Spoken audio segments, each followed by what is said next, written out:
After that, pastor's on his own. All right, we will be continuing on looking through the life of King Saul. We'll be in 1 Samuel 9, and we'll start in that. We'll just, the plan is get verses 11 through 13 today. We'll probably get that done pretty easy. George Jetson calling.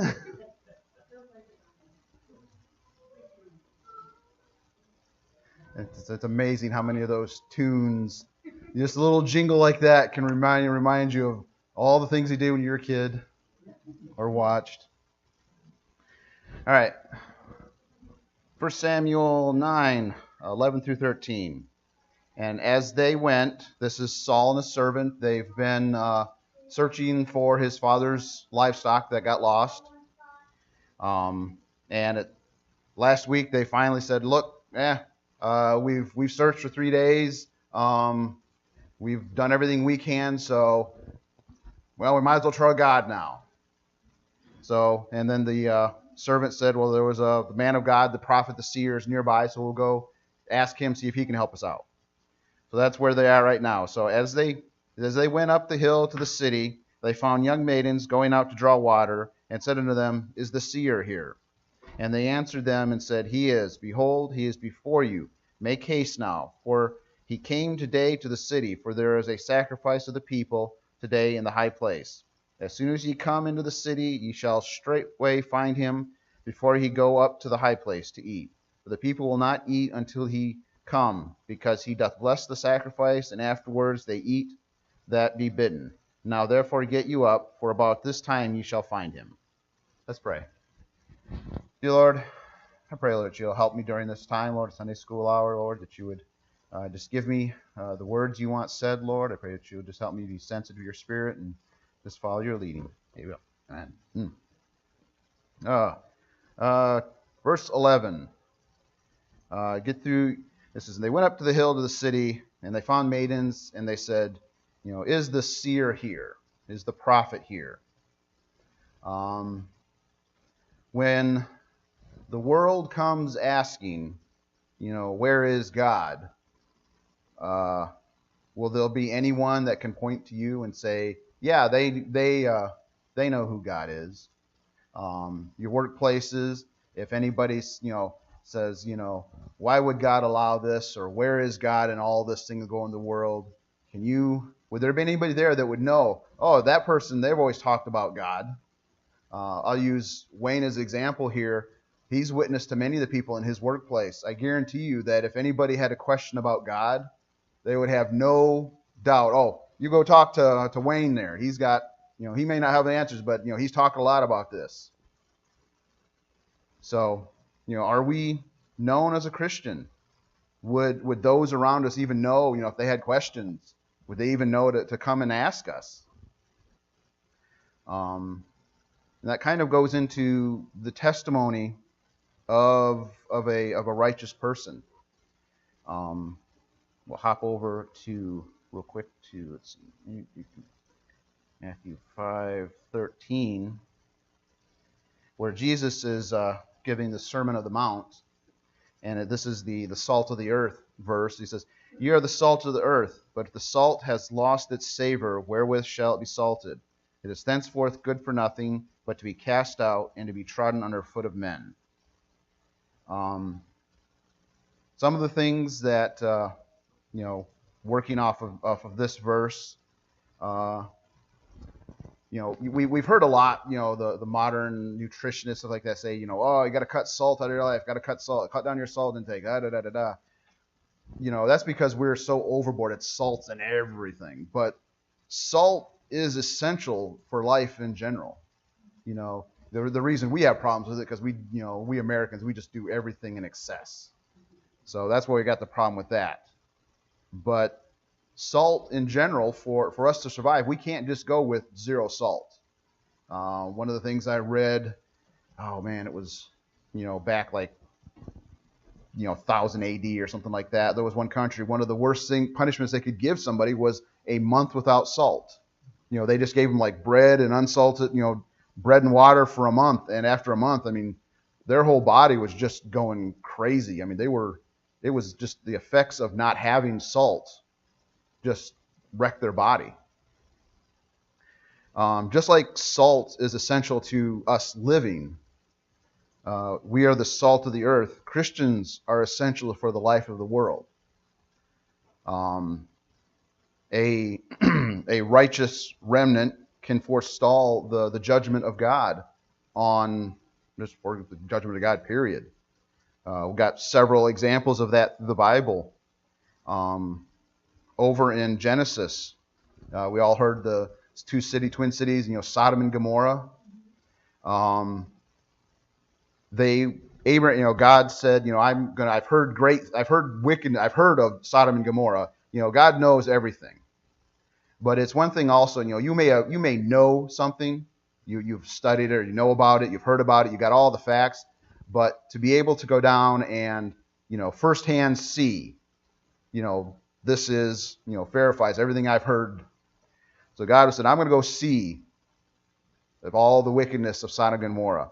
And then he stopped by Abraham's tent, and Abraham was talking with him about that. And God told him that that's what was going to happen. So that's where Abraham, pleaded with God to spare Sodom and Gomorrah. And he started at 50, then worked his way all the way down to 10. And God said, if there are 10 righteous people in Sodom and Gomorrah, I will spare the cities. But if Abraham had not asked, if God would have found the 10, that would have been all it would take to save Sodom and Gomorrah. But if Abraham had not even asked, all the righteous in the cities would have still been saved, because they didn't find 10. They just grabbed out, Lot and his family, and that was it. But I said, it would have taken just a small, minute fraction of people to save Sodom and Gomorrah, and they couldn't find that. Another one we'll flip to, or we won't go there, but we've all heard the story of Jonah. When he finally went to Nineveh, when he finally preached there was a great revival broke out from the king down to the lowest people. Everybody turned from their wicked ways. That spared Nineveh for years. Nineveh was again one of those very wicked nations, capitals of the Assyrians. I won't go into what they did, but the Assyrians were very brutal, very cruel, especially to the nations they conquered. And just in of those themselves, they were a very wicked culture. But the preaching of Jonah, they repented of their ways, and it saved their city, it saved their nation for a number of years. Eventually, they fell back into sin, and that's where the book of Nahum comes in, and God is pronouncing judgment on Nineveh. The next one where a righteous remnant or righteous man, saved a nation or postponed the judgment was King Josiah in 2 Kings 22. Let's hop over there real quick.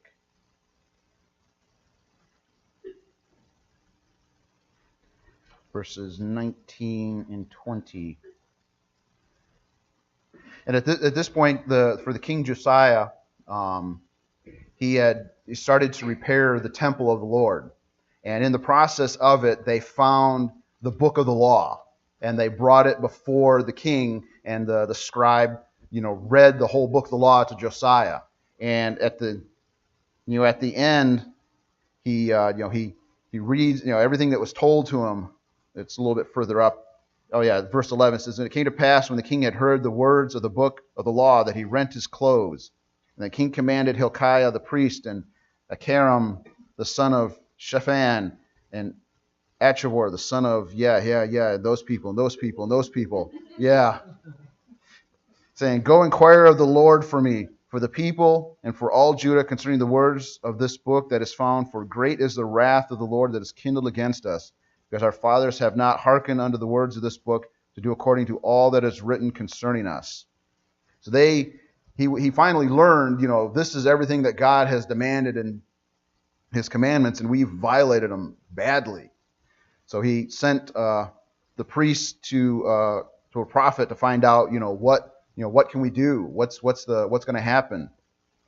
And in the reply that comes back to the king is verse 19 says, "Because thine heart was tender, and thou hast humbled thyself before the Lord, when thou heardest what I spake against this place and against the inhabitants thereof, that they should become a desolation and a curse, and hast rent thy clothes and wept before me, I also have heard thee, saith the Lord. Behold, therefore I will gather thee unto thy fathers, and thou shalt be gathered unto thy grave in peace, and thy eyes shall not see all the evil which I will bring upon this place." And they brought the king word again. We saw that he repented. He was afraid for his nation. He said, everything we've done, we've violated God's word, exceedingly. And he went about trying to, because he just didn't, I myself repented, and I'm going to try and do right. He actually said, okay, I'm the head of this nation, so we're going to clean up as much of this nation as possible. So he went on quite a cleansing of Judah.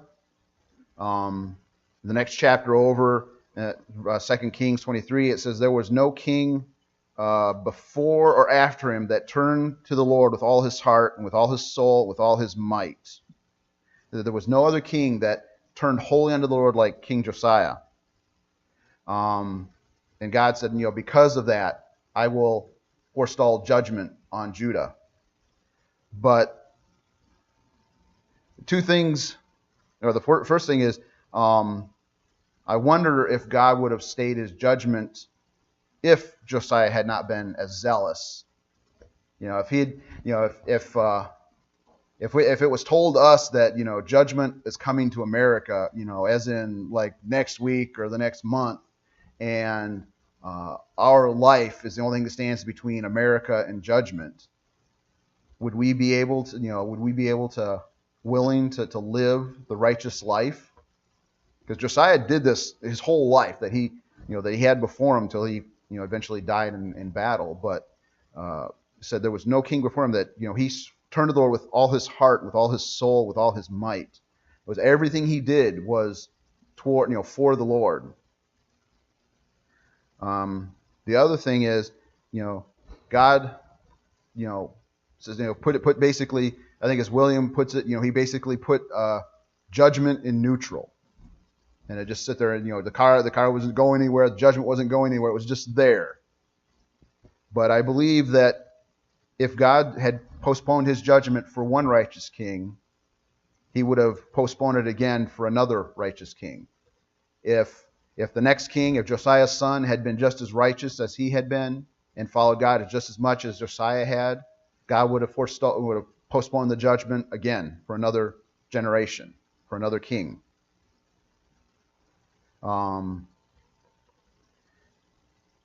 Switching over Ezekiel, another one of those times that you hear a lot of times pastors in the sermons on a man to stand in the gap. It talks about Ezekiel where God says he was wanting somebody to intercede for the nation. He was looking for somebody to stand in the gap to make up the hedge. So God was looking for a righteous man that could, that would stand before him and basically plead for his mercy and grace on the nation. But he said he didn't find one. So this is all still going to the point that a righteous remnant can forestall the judgment of God. Even one of the things in Ezekiel I was reading, it was really amazing, was even when the Babylonians were besieging Jerusalem. I mean, the city was surrounded. They were in the process of starving them out, basically. God said he would have spared the city and the king's family if they would have gone out to the Babylonians. Actually, they said, anybody that goes out to the Babylonians, they will live. But anybody, so they basically have to surrender. And I imagine at this point, Judah is kind of like America. We are very much a proud people.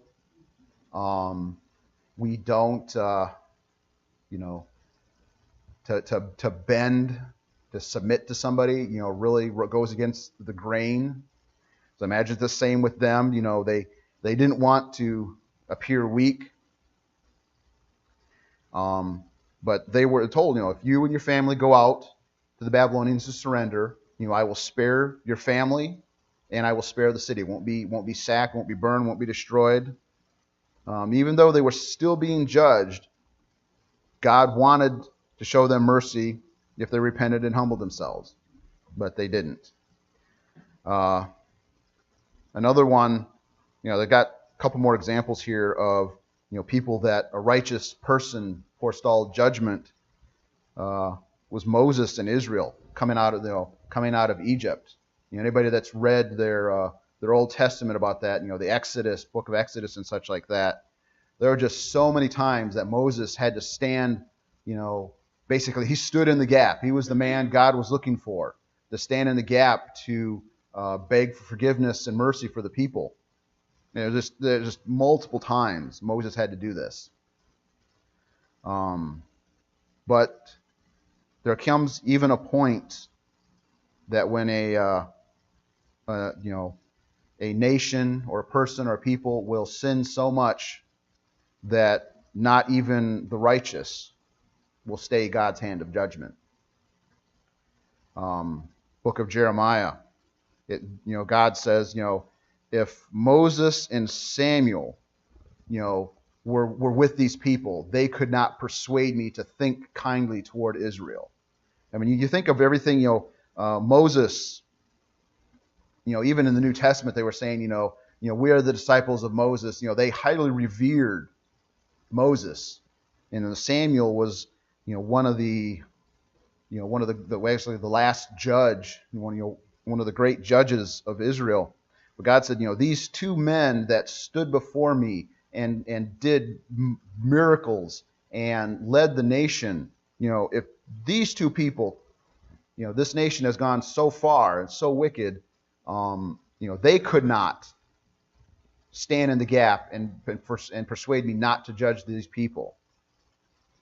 Again, also in Ezekiel, Jeremiah and Ezekiel are contemporaries. They're pretty much about the same time.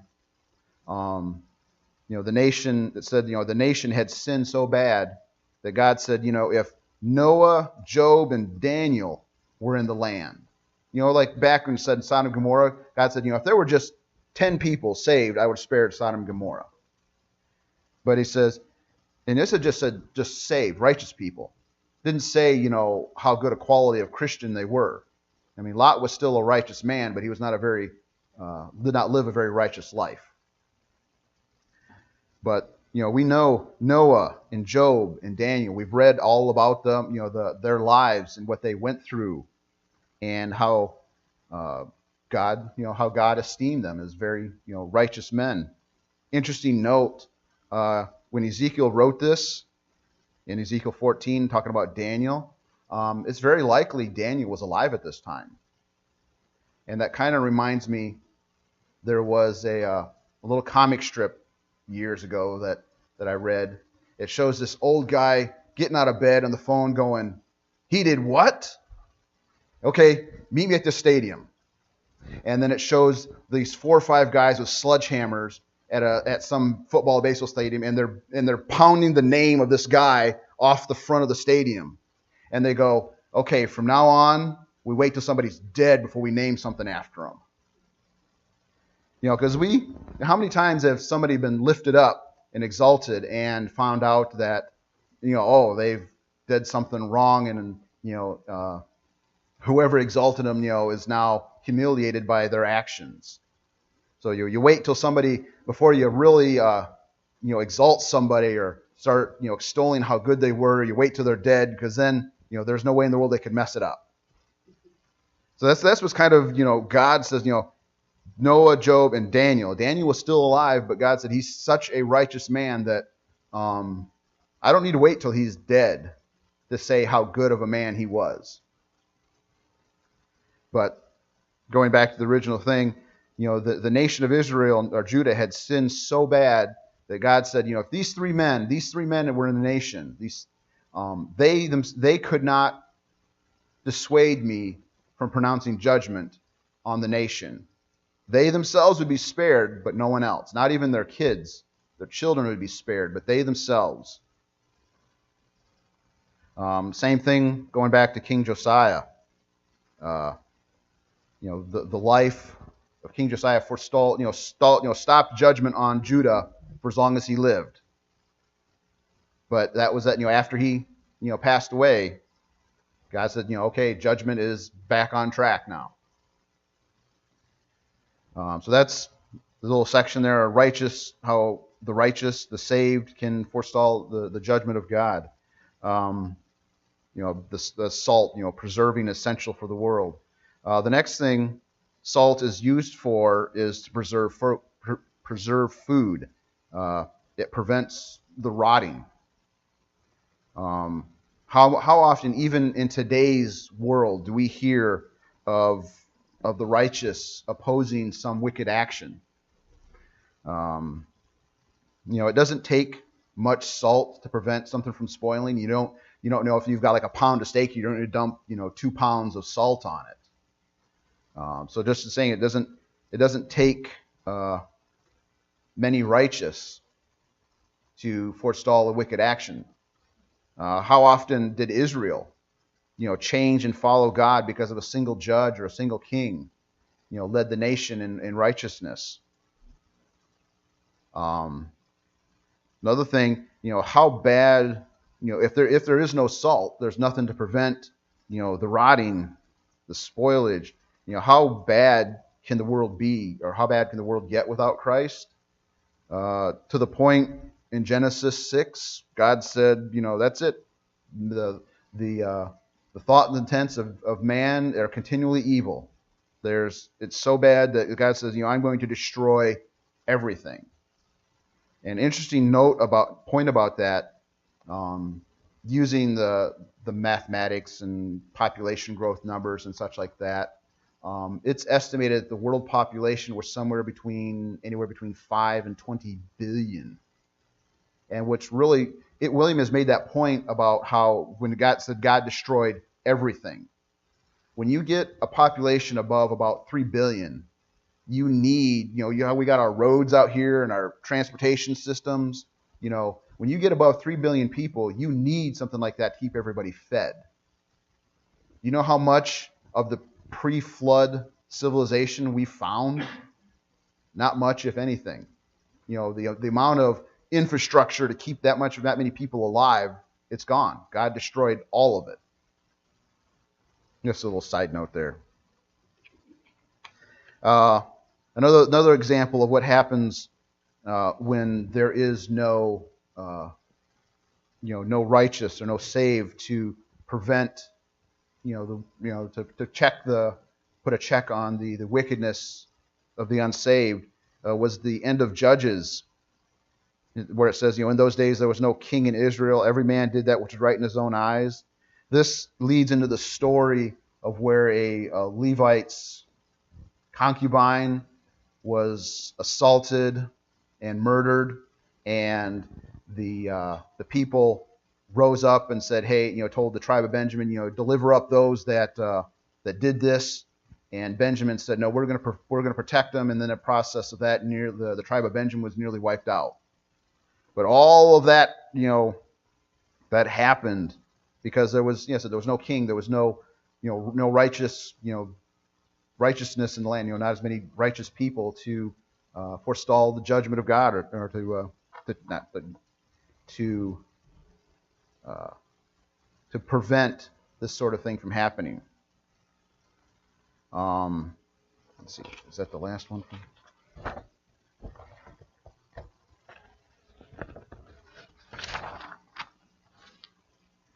And the last example of that was in 2 Kings 21, where it talked about King Manasseh, who was the worst king out of all the kings of Judah, probably the kings of Israel. It says in 2 Kings 21:9, it says, "But they hearkened not, and Manasseh seduced them to do more evil than did the nations whom the Lord destroyed before the children of Israel." I won't go into it. I've mentioned it in the past. But if you read some of the laws of the Old Testament, some of those laws are there because the nations that Israel wiped out, they did these things. Now, I won't go into it because when I read all that stuff, there were times that my literally was sick to my stomach on how wicked they were. And it says Manasseh was actually worse than them. So that is what a nation or the world would be like if there were no Christians. Evil would run unchecked. The next thing about salt is it's a seasoning. How many of us add salt to our food because it adds a flavor to it? Tim Bishop isn't here, but as he has said, I like to also use bacon. How many things are just better when you add bacon to it? Tim has said, if you put bacon grease on a bumper, I will eat that bumper. How many people have looked at their life and decided there's no point to their life? There's no hope, there's no reason, so they decide to end their lives. They don't see a point to it. The Lord adds to our lives. If you go, let's hop over real quick to Psalm 84.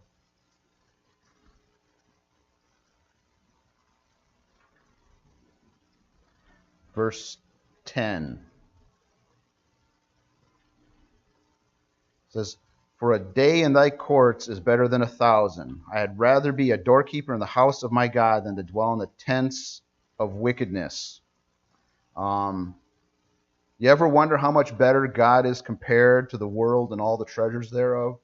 We see all the money and all the wealth that people have, and we compare all that with what we've got now, and it's like, okay, I'm not seeing it a whole lot here. But we'll get to that in a second here. It says, "A day in thy court is better than 1,000." I'd rather be a doorkeeper in the house of my God. A doorkeeper. Let's see. A day in thy courts. Okay, there we go. It's better than 1,000. The court there is like a fenced-in yard. And what psalmist is saying is, a day in God's front yard is better than years in the most expensive mansions of the world. So if all we can see is the mansions of this world, then you got to realize how much better God is and what He has for us in store. It's that much better.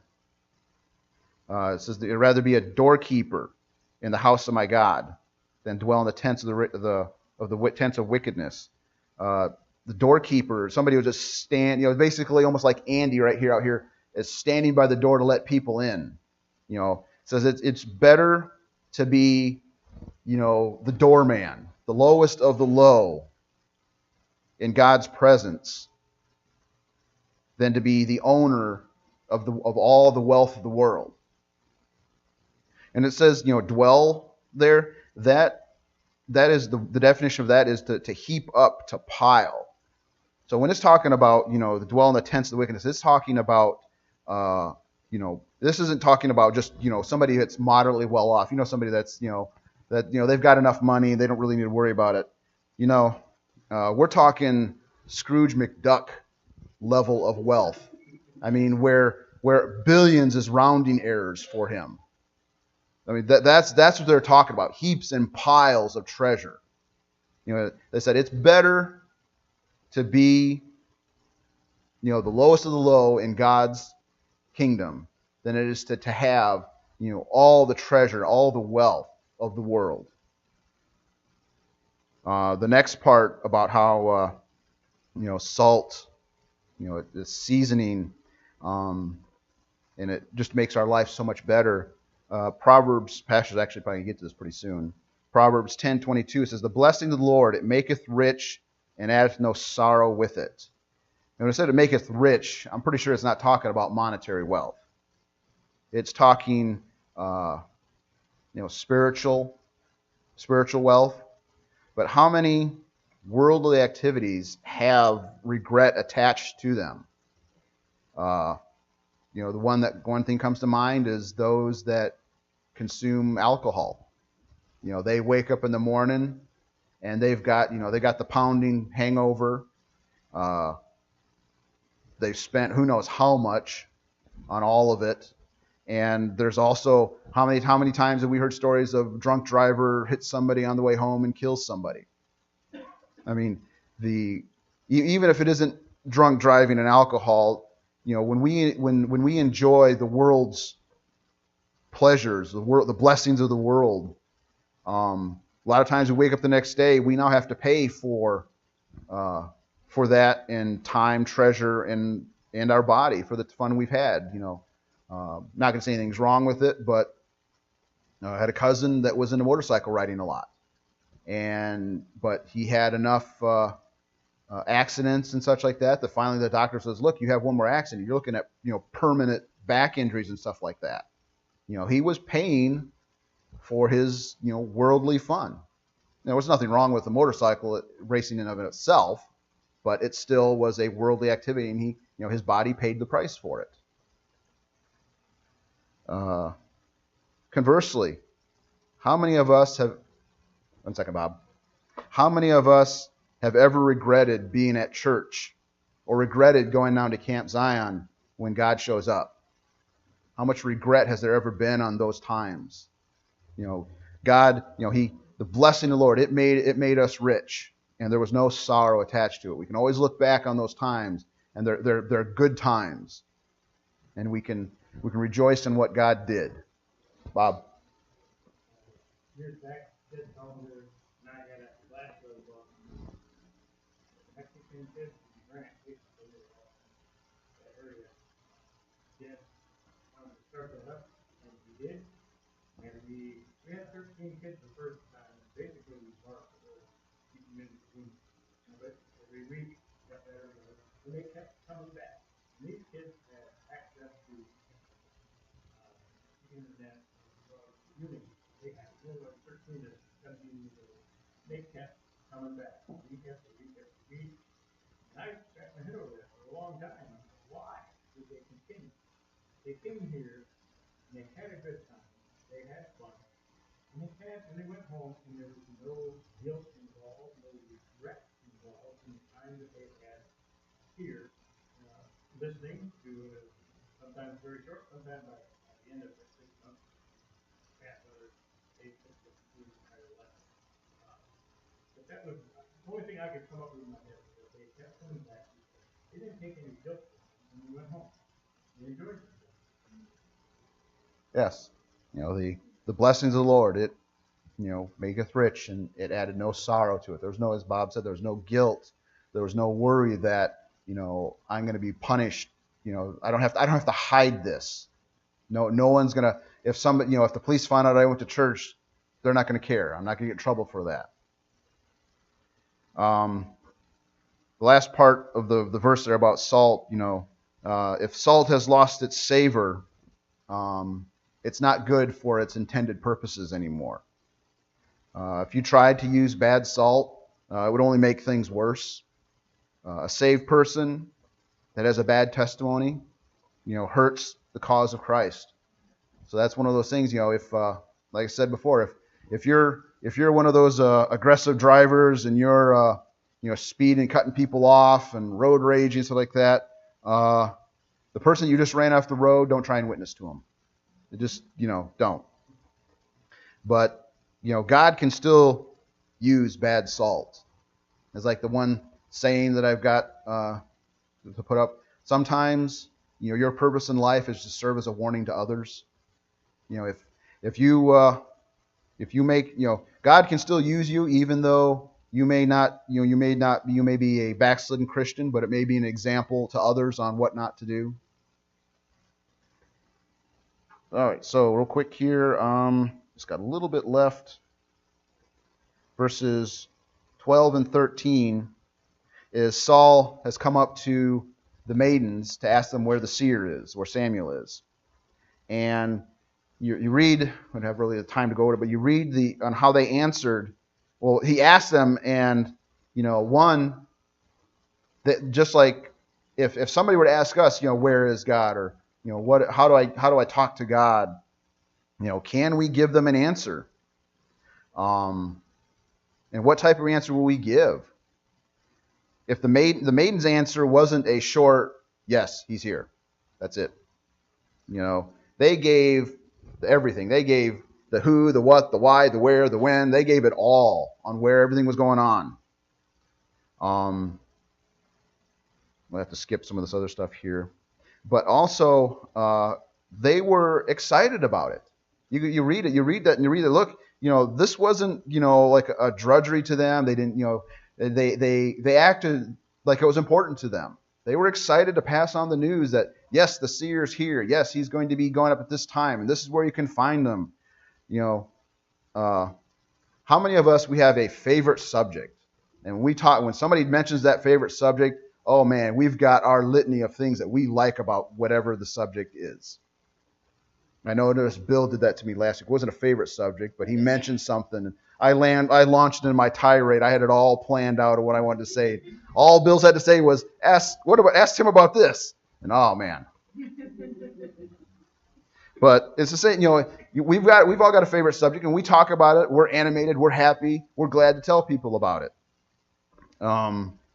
If somebody were asking us about God, about church, are we glad and happy? And oh yeah, there's this and there's that, and this is what God did in my life last week, and this is what He did for me today, and I read this in His Word today, and is that how you tell people to ask you about God? Is that how you explain? You're excited to hear about it, or is it? I go to church. My parents make me go to church. I got to sit here for like 3 services, bored between from when the morning service ends before we get the afternoon service. I'm here for like 6 hours. It is such a bore and a pain. I mean, are you really going to make people enthusiastic about coming to church when you weren't enthusiastic and happy about it to begin with? And attitude is infectious. If you've got a good attitude, it affects those around you. Infects those around you that that sounds like it's something that's fun to do for him. Check it out and see what's going on. But it's also, if you've got a bad attitude about it, it will affect those around you as well. And to not, if you act like church is bad, people around you are going to be like, well, I don't know why he goes to that church, because all he ever does is complain about it.